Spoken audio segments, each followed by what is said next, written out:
Idol Pastek. Kuya Alan Pastek. Say hi sa mga ano mo, followers. Good morning, Kuya Alan. Good morning. And brothers man. Boss you. Tuning for Tigmaan. Tigmaan boys. Sigmaan mo. Papa Mon. Yeah. Friday night. Pang Friday night.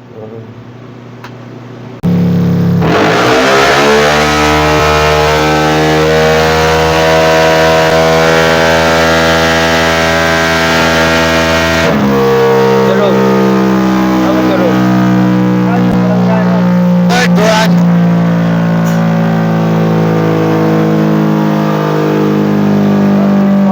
Very easy to develop.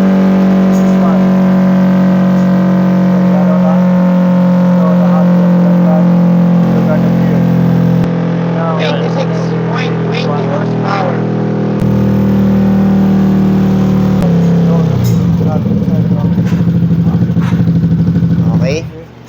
Yun ba yung last, Kuya Alan? 26.20. Okay, so ito po yung nakuha natin na horsepower sa JBT version 4. 26.9. Ay. 26.20 horsepower. Ayan.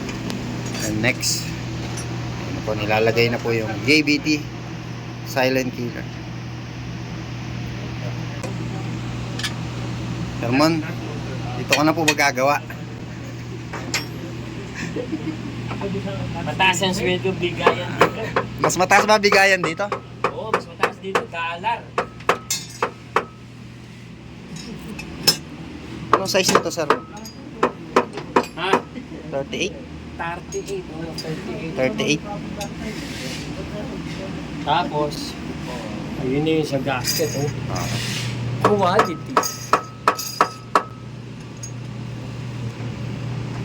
Ingat kayo sa mga lalabas sa peke, yung ginaya. Beware of fakes. The greatest form of flattery is imitation. Kaya kapag ka ginagaya yung JBT5, ibig sabihin, maganda.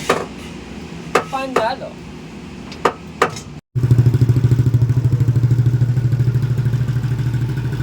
Okay, so ito na yung Silent Killer na power pipe na ilalabas nating bago.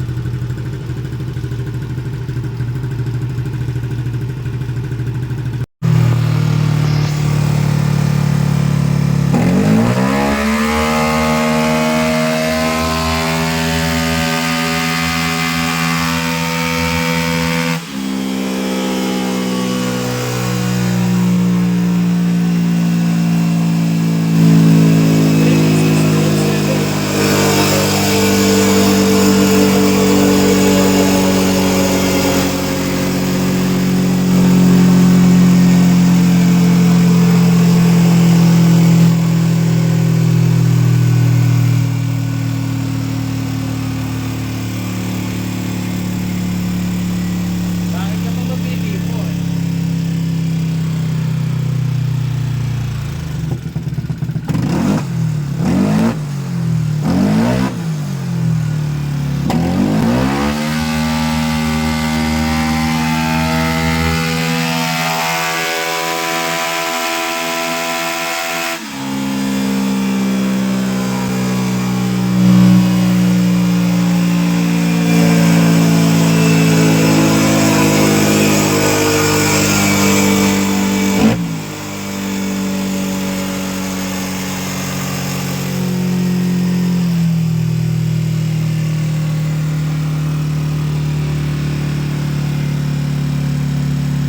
Ating metro tayo mula sa tip at a 45-degree angle. Tapos yan, ang reading niya ay 90. Yan. 90, 89, 95. Kuya Alan, 25 RPM. And at 2,500 RPM siya. Merong iba-ibang reading pero ayan, nasa 90. Ballpark figure, 90 to 95. Sa Unity naman, yan, nasa 84, 86, 90. So, ayan. So, compare nyo na lang po yung dalawa. So, ayan na po yung tahimik.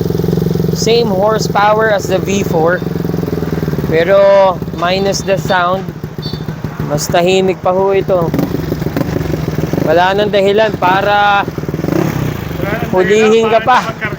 Para hindi magkarga. Pang long drive. 220cc nga pala tong engine ni Brother Usman. Pakita mo yun sa pin. Pakita mo yun sa pin. Yan.